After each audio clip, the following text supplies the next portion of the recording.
দর্শক, জুলাই গণঅভ্যুত্থানের দ্বিতীয় বর্ষপূর্তি উপলক্ষে জুলাইয়ের প্রথম প্রহরে রাজধানীর কেন্দ্রীয় শহীদ মিনারে কর্মসূচি পালন করেছে ছাত্র দল। সেখান থেকে সরাসরি যুক্ত হচ্ছেন আমাদের সহকর্মী সাদ আহমেদ। সাদ, কি কি কর্মসূচি রয়েছে ছাত্র দলের, জানাবেন। জেসিকা, আমি এই মুহূর্তে রয়েছি রাজধানীর জাতীয় কেন্দ্রীয় শহীদ মিনার। সেখানে কিন্তু আমি অবস্থান করছি এবং এখানেই কিন্তু আমরা মাত্রই দেখলাম যে ছাত্রদল ঐতিহাসিক যে জুলাই গণ অভ্যুত্থান সেটি স্মরণে এবং যারা জুলাই গণ অভ্যুত্থানে আহত এবং শহীদ হয়েছেন তাদের শ্রদ্ধা এবং সম্মান নিবেদনে কিন্তু তারা এখানে জাতীয় সঙ্গীত এবং মোমবাতি প্রজ্বলনের যে অনুষ্ঠান সেটি কিন্তু তারা পালন করেছেন এবং একটু আগেই কিন্তু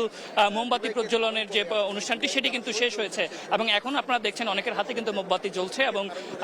বেলা 12টার দিকে কিন্তু এটি শুরু হয় এবং এখানে আজকের এই অনুষ্ঠানের প্রধান অতিথি ছিলেন বিএনপির সিনিয়র যুগ্ম মহাসচিব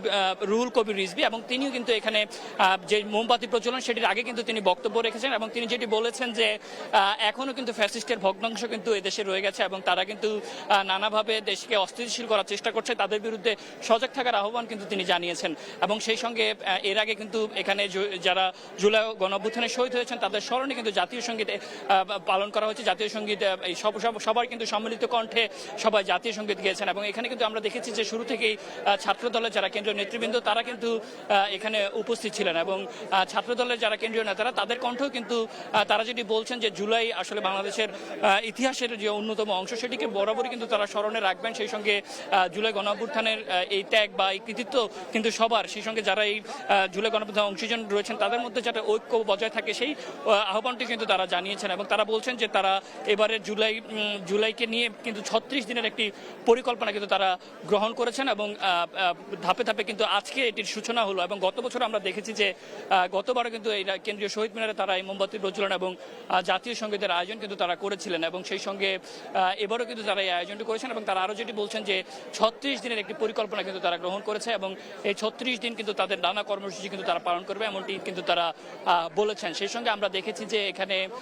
অন্যান্য যারা ছাত্রদলের নেতৃবৃন্দ ছিলেন তারাও কিন্তু এখানে বক্তব্য রেখেছেন, বিশেষ করে ছাত্রদলের যিনি সভাপতি, সেক্রেটারি, সাধারণ সম্পাদক থেকে শুরু করে ঢাকা বিশ্ববিদ্যালয়ের সভাপতি, কেন্দ্রীয় সভাপতি, সাধারণ সম্পাদক তারা কিন্তু বক্তব্য রেখেছেন এবং তাদের কণ্ঠে একটি যে বিষয়টি বারবারই ফুটে উঠেছে সেটি হচ্ছে যে জুলাই গণ অভ্যুত্থানে যারা শহীদ হয়েছেন বা আহত হয়েছেন তাদের সম্মানে বা তাদের প্রতি শ্রদ্ধা নিবেদনের অংশ হিসেবে কিন্তু তারা এই আজকের আয়োজন করেছেন এবং সেই সঙ্গে তাদের যে অবদান সেটিকে স্মরণ করার জন্যই কিন্তু তারা আজকে জাতীয় সঙ্গীত এবং মোমবাতি প্রজ্বলনের অনুষ্ঠানটি আয়োজন করেছেন এবং তাদের এই আয়োজন অব্যাহত থাকবে বলেও কিন্তু তারা জানিয়েছেন। আমরা দেখেছি যে বিভিন্ন প্রান্ত থেকে ছাত্রদলের নেতাকর্মীরা কিন্তু মিছিল নিয়ে এই কেন্দ্রীয় শহীদ মিনারে জড়ো হন এবং পরবর্তীতে তারা তাদের যে